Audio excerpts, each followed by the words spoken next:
Well, there was a little girl named Evelyn, and I'm thinking about our Evelyn. She would have loved to see this little girl. She came in dressed like she was coming to school.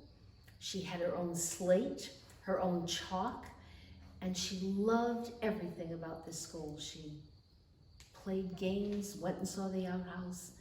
She had a good time. Her mom is homeschooling her, so they're reading all the Little House on the Prairie books. And she was really a lot of fun to see. Pumpkin. Flowers. Sleep is full. Check the words. Did I do them right? Good. Those were hard words.